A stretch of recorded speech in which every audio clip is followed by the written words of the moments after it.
I have nothing to say public for the record. How are you How doing, you man? doing?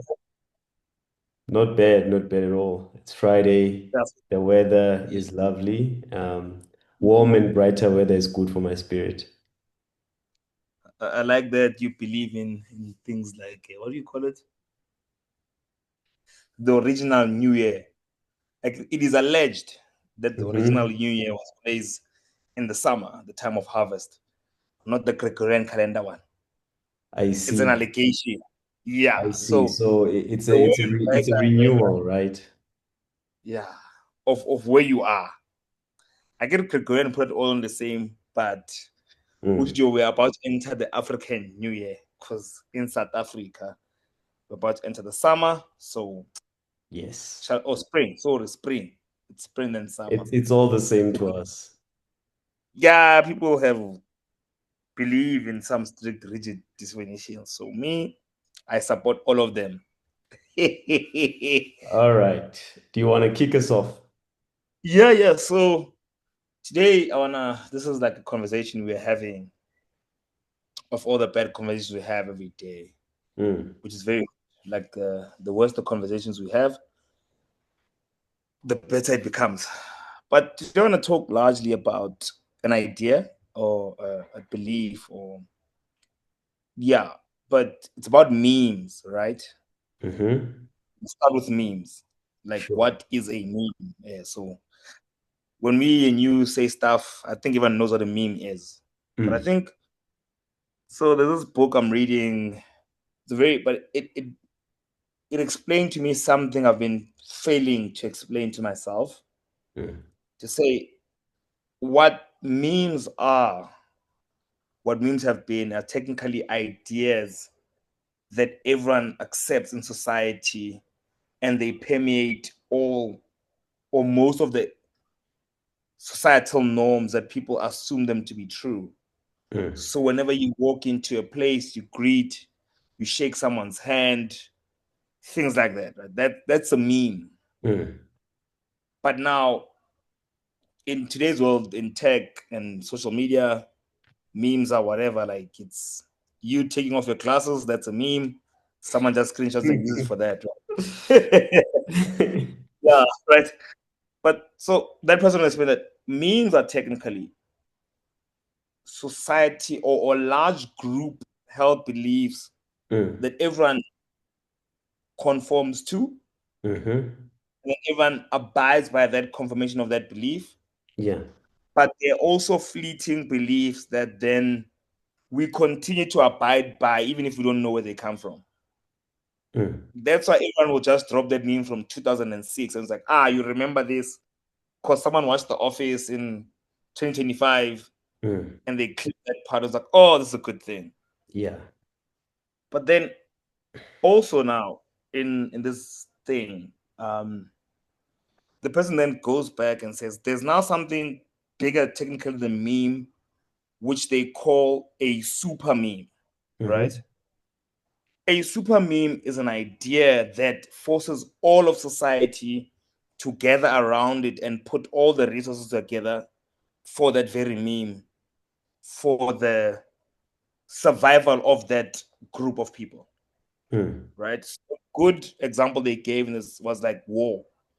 mm-hmm. Before we found out as a world how to not do world war, whenever they said there was going to be war, all resources were diverted to the war, and everyone had one large group think of how do we win the war. So Mm, how do we stop eating 3 meals a day? How do we cut off our leisure time to ensure that all our actions and energies mm, mm, are through this super meme that is war?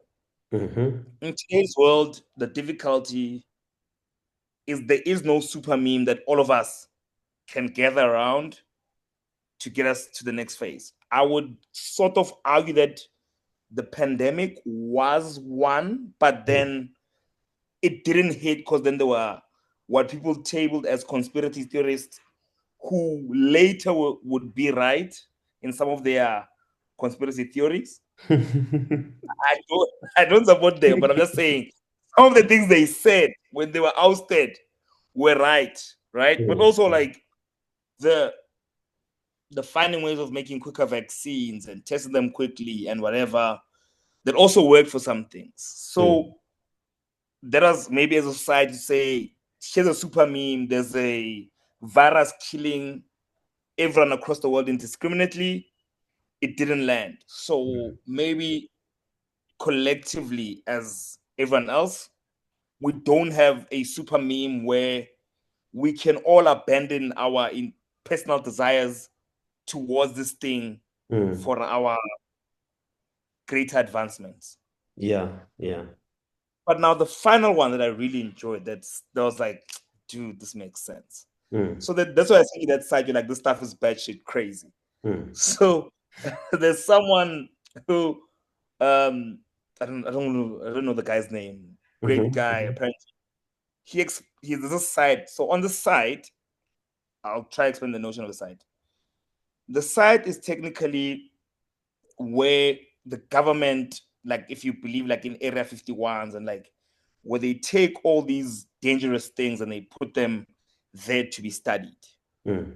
right? And in one of these things that they study, there's something called the NT meme, Hold right? on, hold on. I think let's pause here and try to explore and explain this site sufficiently. So this Yes, site is a collection of phenomena, occurrences, and other related things that are not fully understood, but they don't lend themselves well to what we come to expect of the world, right? So we yes. don't expect things to float in the world if they are not being powered by jet fuel, but somebody Yes. sees something flowing and they put it on the side to try and explain it. Pretty out there, pretty out there. You can talk about It's a the beautiful site. I think the nice thing is to say the beautiful thing about the site, it's also they try explain ideas that people believe, and I think because it's fictional characters, mm, people can give all these things to those phenomena mm, without the limitations of non-fiction truths. Like you can, like a good example of this, if we can make it, it's like UFOs or UAPs, depending mm, what you want to like. Someone can explain a UFO and say, look, there exists a thing like actually not even UFO. It's what is the UAP is what unidentified aeronautical apparatus, something like that. There is now mm. the scientific term to say it's a thing that exists that we cannot define, blah blah. But I like think UFOs isn't are a it good example. like UFP, unidentified flying phenomena.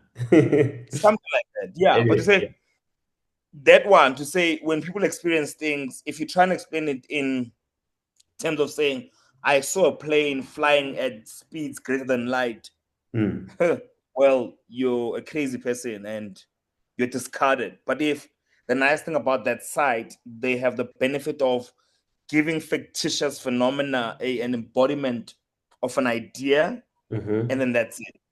Which Sure. is once something is fictitious, You can they you don't have speculate, you can you can speculate speculate to a degree that anyone can tolerate and accept. Yeah. yes, right. And so the book that or the book that's inspired by this thing was this guy who wrote like it's a horror movie based on is it Tolkien series, if I'm not mistaken. Like, but that type of horror, like your Lord Mm, of the Rings, your stuff, like those weird things in life, Stranger Things type of thing. hmm, So in this book or in this site of study, hmm. they then write a book called "There Is No Anti-Mimetic Division," right? There is no anti-mimetic division. Okay, go on. Hmm. And then I'll use the idea of how they explain the anti-meme and Mm, how it crosses. So sure. the anti-meme is like species number 55. I had to clip because I was like, dude, this makes sense. So the anti-meme, anyone can study it, anyone can take pictures of it, everyone takes, they record it, they do all the things, Mm, right? Like when they're sitting with it, they can interact with the species in any way they wish to. But when the people who are studying that thing, when they leave it, the interaction that they had with it leaks out of their brain. okay. So when they walk out of the room and someone says, well, in the line, you just spent 2 hours with the species, It's like, no, I have never met this thing. mm, It's like, no, but where were you for the past 2 hours? Like, now then I can't explain it because he has mm, no recollection of this thing.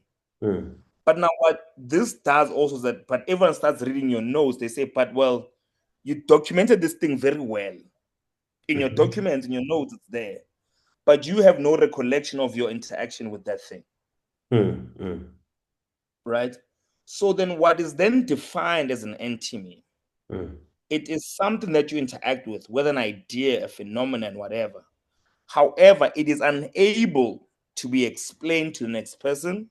mm, It is unable to hold your attention for proliferation of that thought.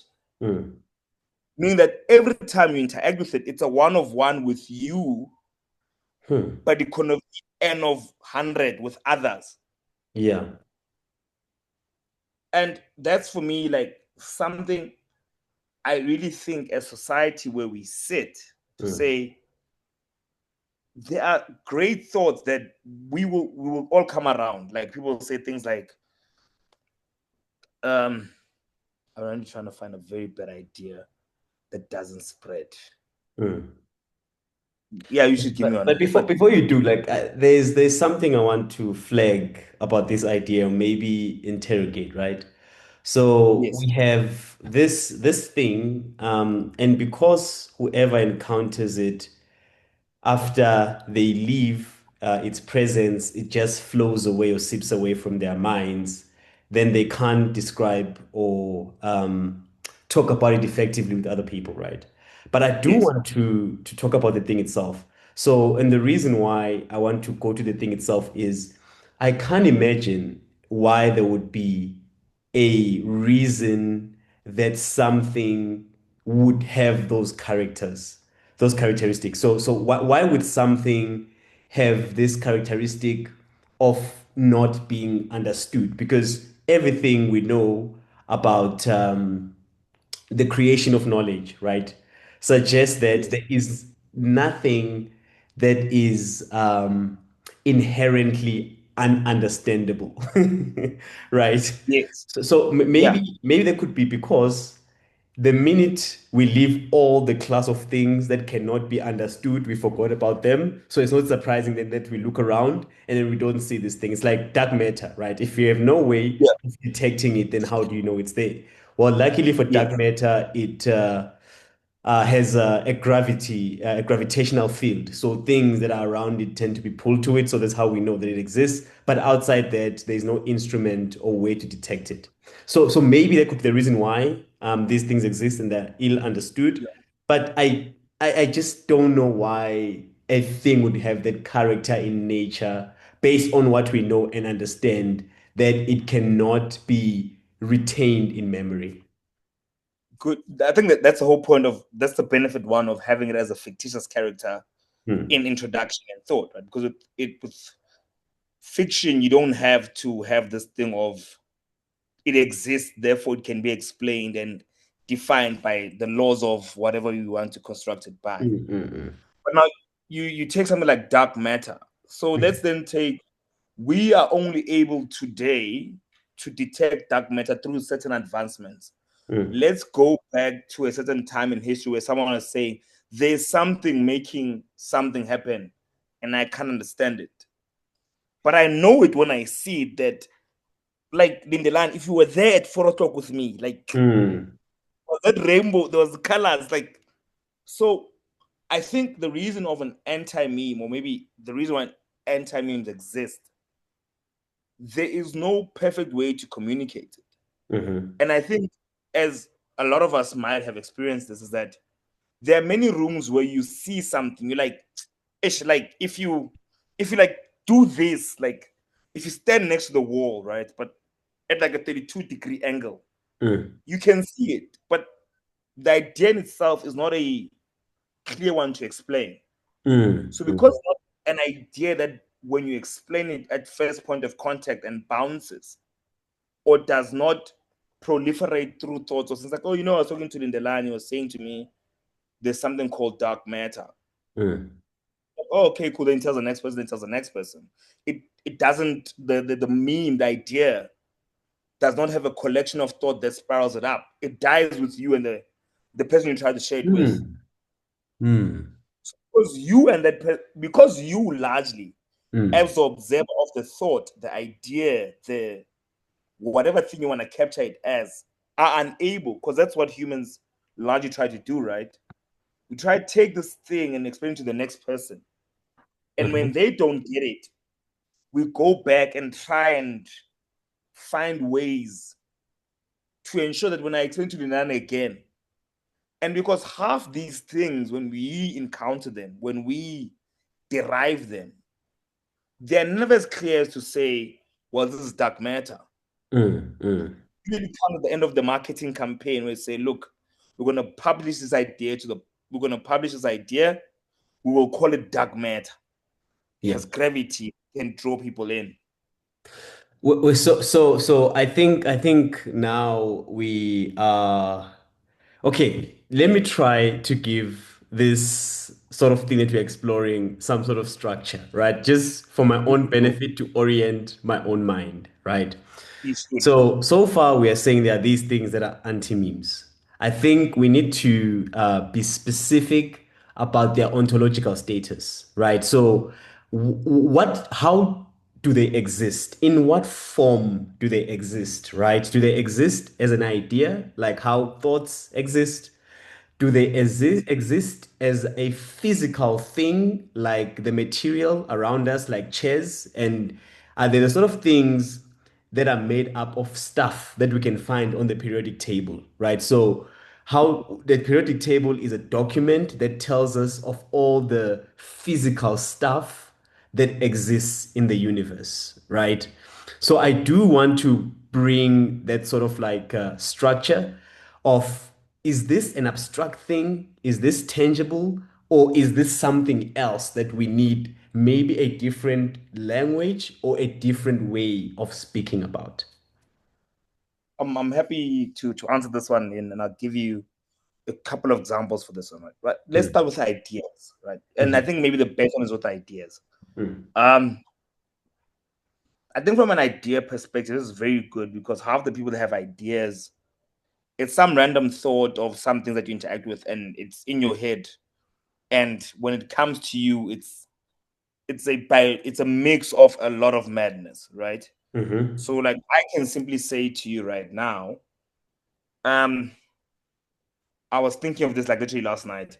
I was saying to someone, do humans actually feel things? mm. Or is it an interpretation of the brain that has evolved through society to tell them what things feel like? Therefore, they assume that this is a thing, right? Wait. Now, yeah, Wait. wait. Now, So, answer this. Wait. Now, here's the thing. So, if I say this today, you can then say there are things like I forget. There's a couple of diseases or disorders. Sorry, not disease disorders mhm, in mental health studies where there are people who taste color, hear, can see, sound, and all those things. I forget what the words are. I don't want to mischaracterize them, but there are people in the world who say, when I eat food, it tastes green and it sounds like R&B, right? It's a disorder, it's a thing. So sure. there's a word that now describes that, right? I think I But if think I think the word for that is qualia. So qualia is the subjective experience of something that we're interacting with. So red hits your eye. There is a certain wavelength that hits your eye, and then your eye and your no, brain interpret it not the as same thing. red. This is the Mhm. same thing. Okay. There are people literally in life, they can taste color In because what sense? In what they sense? literally, that's what I'm saying, right? Because you can't taste color, they can. Or there are I'm people not saying like, it doesn't happen, right? I'm just trying to understand because we are leveraging different senses. Taste yeah, is a sense of the tongue. And now, how can you taste? How can you okay, have so it's an an order. I'll find the interpretation? words. Hmm? Sure. Remember, that assumption of your interpretation exists on the large curve of all humans can taste normally. That's why these people are largely on like the other spectrums. So like No, it's like saying, no, I understand. What I'm trying to explain is if you say taste, you are linking whatever is being experienced to the tongue, right? When you say exactly. sight, you are linking whatever is experienced to the eye. And if you say, so when you say sound Yes. to the ear, if As you long say, as, let's say this, as long as the brain works as agreed by all people, that the brain, when it interprets this thing, it does not intermingle your sight and your tongue and tell you what that thing is, hmm. Yeah, I right? think I'm speaking at the level that I understand the level that you're speaking at. I'm speaking at the level of definitions. I'm saying definitionally, right? Yes. Seeing something cannot be separated from the eye. But I understand you are saying there's a deeper level here, right? Yes, what I'm saying. We have linked these two things, but more could be going on subjectively and in the person's brains and sense Yes. So, organs that we can capture or talk about using just like the language and the framework that you've developed so far. yes. I So think I'm that's an following. idea. So you say, I'm giving you something, I'm going to say, look, I go to my mother and say, wow, chicken tastes green. Mom Mm. says, what are you talking about? Because right then, maybe 100 years later, there's a word for it. I forget the word, but yes. Or maybe there So some isn't, ideas. right? Maybe the person is truly hallucinating. We don't know. Exactly. True, true. And we assume they're hallucinating because when they keep telling us these things, that whenever I listen to music, this music, I can see these colors and Mm, things feel like this to me. So that's from an idea perspective, right? mm, mm, I'll go double up and I say, now you make a good point of saying, because we are humans, mm. we will always defer to the human notion of truth in what of the senses answers this question. Like Mm-hmm. we do that without saying it. Like, Just does it taste like mapping. this? Yeah. Yeah, like does it feel like this? Does it look like? So now I give an example. I say, let's extrapolate this thought and say, if I were to give computer a sense of smell, Mm-hmm. how would I tell the computer what does it smell like? And how do you know that the computer has smelled? Good question. Right. So now, uh, this was for the longest time a very hard question at Google Brain. Mm. There's a company called Osmo. They sort of figured a way how to do this. But Wait, in so the when you say do this, what are you referring to specifically? giving computers the sense of smell, Hmm. because Interesting. technically all technologies can do the computers can see. That's your camera, telescope, and whatever. That's how computers see. Yes. Computers can hear. That's Shazam, the microphone, blah blah blah blah. Hmm. Can computers smell? Not yet at that level. I don't know. So, this is very fascinating because, for me, when we say computers can see, I think we are using language as a metaphor. I don't think that we're literally saying computers can see the same way Ta-da! that a human being can. What we are saying is a computer can process light and objects in the real world and capture them and display them in a way that a human being can see and interpret. So that's really what is But happening in my mind if we're but being hey, technical, you but got we it. are You saying got it right. seeing, right? You can explain it. You get my point? The whole point Mm, is that if you are able to explain it and relay the thought to the next person, that they can now explain to the next other people and the next other people. So if I'm saying to you, I'm sitting here in the 1800s and I say, there is a thing within humans that determines how they will look like and whatever. I mm, don't know what it is. sure. Then someone comes 30, 100 years and said, Watson and Crick, they do the DNA machine with the telescope. We can now explain the thought clearly. That Yes. is the meme. Now we all are behaving on the meme of the DNA, the telescope, this, that, because now we can clearly understand it. We can behave by it. I want Now, if you're to go now I'm ahead. saying now, yes. But if I say that in the 1600s and I say there exist things here that the human mind at a certain wavelength it cannot interpret, whether we lost that because of evolution to Mm, move forward because we made more tools or whatever, people will say to you, this guy says stuff mm, mm, that only he can understand. At the time that certain thoughts are brought up, they are anti memes because it cannot be captured by an existing zeitgeist of understanding. mm. So sure, right? I think now we are so deep in the weeds of human perception and what sort of entities exist and how they exist that I think we need to put a layer, right, on this conversation. There You should is know. a great paper by Thomas Nagel titled "What Is It Like to Be a Pet?" Right?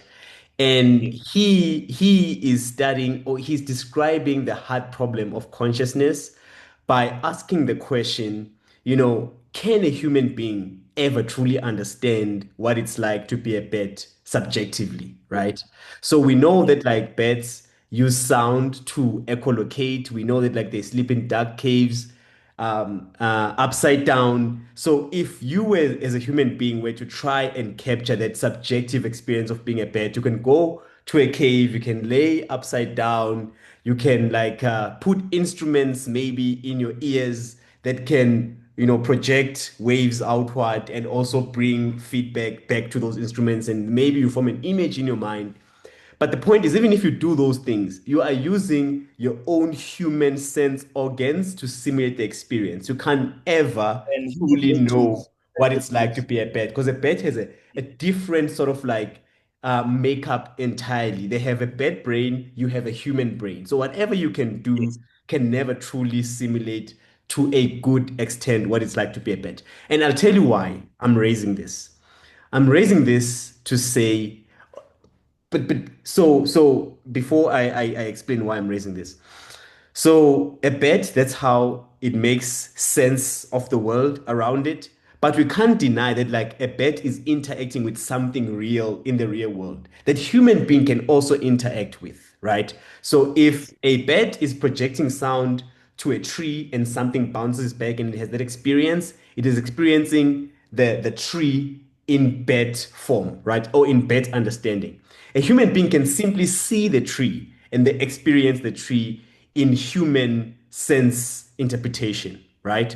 But there No, is no. a tree in the real world. And sorry, I do want to Oh, make no, this. no. I just want to add a caveat there Hmm. because that's what I'm saying. The oversimplification that you're putting there is that you assume all humans see. If I am blind, what is a tree to me? This touches to that. What I am going to touch is to Yeah, that, go for right? it. So the point is that there is a way for both a bird and a human being to interact with the tree.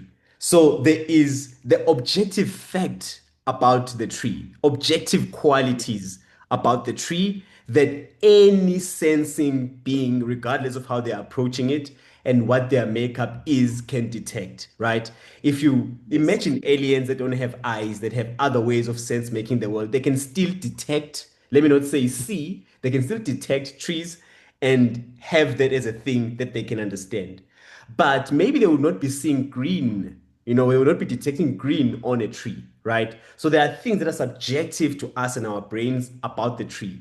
And a famous Yes. experience here is like Mary's room, right? So imagine like a very smart woman, Mary, sitting in a dark room, and then she watches a black and white TV all her life, and then she can understand everything about sight and about the human brain and about how the brain interprets sights, and she lives in a dark room, watches that black and white TV. And when she goes outside for the first time and sees somebody wearing a red jacket, have they learned something new? Or did they already know everything about sight and redness before they left the room? It seems like they learned something new. So, whatever they learn when they leave the room is the subjective quality of seeing the color red that could not have been studied or understood in the dark room.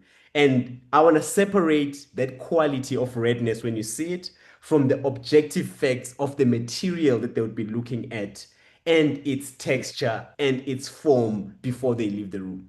That's why I'm going to, there's a separation of things there. Things as they You, objectively are, and the relationship yes. between things and Let's separate senses of a this. being and how they are perceived. Yes. But right, I was trying to put these things in like layers of, like you said, idea, um, Material what is existence, material, and then um, physical, like that. yeah. So material Okay. material existence and physical is the same. Idea and abstract is also the same. Yeah. So that's why I use that now. That's what I'm saying. even that idea of redness. Now, if you're merely going back to people who live in a black and white world, Mm. how do you explain the interaction Mm-hmm. of this thing, whether it came to you in a dream, whether Mm-hmm. you walked outside and saw it? How do you explain that there are other things that do not capture this black and whiteness? Mm. Mm. Mm. How do you start that conversation? Because the mimetic belief around that group of people is black and white. Mm. Mm. Mm. You are saying there is more to black and white. Sure. You do not have the word of red, you don't have the word of color. Mm. You are sitting with a belief and an idea that cannot be spread throughout the group to expand this group going forward Mm. Mm. because you are unable to capture it clearly. You have experienced it, you have seen it, you have whatever in what format you have had that birthing of the thing, Mm. you are unable to translate to the next person. Because if you cannot, at any point in your life, share your idea with the next person, it will not permeate in society at all. Sure. And then this is when then it becomes useful to demonstrate, you know? Good. Yeah. This now Now is like, demonstrate to people who don't have the concept of color, who don't have the concept of there exists worlds around this. yes. That is why, like the simplest idea here was the guy who said working with a dead body and walking across the hall to help someone give birth is the leading problem of what is it called? Maternal deaths. Mm-hmm. Just wash your hands when you leave the corpse, wash your hands, walk next door. Mm. The guy was put in an asylum for saying something Yeah, and he said so like simple. gems exist, right? So it's like, what are you You're like, talking about? right, but at that time, Yeah. that was an anti-meme. That was what it was. Interesting. I would distinguish between what I originally thought was an anti-meme when we started this conversation and what you're describing now, where there is something that is hard to detect that exists that few people know about and they talk about, but it can be detected if you have the right tools, right? So it's not that like the thing can't be detected, it's just that we don't have a microscope. It's not that we can't see the shape of stars, it's that we don't have a telescope. So I want to distinguish Yes, between that class of things where if we have the right tools, we yes, can understand them, and what we're talking about, where this anti-meme has inherent qualities that where if you behold it or interact with it, something about that is gonna make it leave your mind. So it's not a good. tool No, no, but problem, that's a it's a violation of quality the of the thing. anti-meme. No, Mm-hmm. no, that's the violation of the anti-meme. The anti-meme sits on the other side of it. Once it's understood, it's no longer an anti-meme. Okay. It's a meme. It's a whatever, depending on the size of the structure and whatever of those things. Like we can like, I'll make a bad example and say like the iPhone is like a super meme Mm, because once it came out, it became like the notion of how we interact with all other things in terms of technology. There is no, like you can see today that it is hard to displace the smartphone in society. It is a super meme. When everyone interacts with technology at first base, like it has to be smartphone first, then it will be. They tried with like what is it, the Vision Pro, and they're mm, trying with this, but like everyone's like, dude, where's my phone? If you don't have your smartphone, you're disconnected, right? mm, mhm, But that's something that's understood. Now, mm, anti meme sits in that spectrum.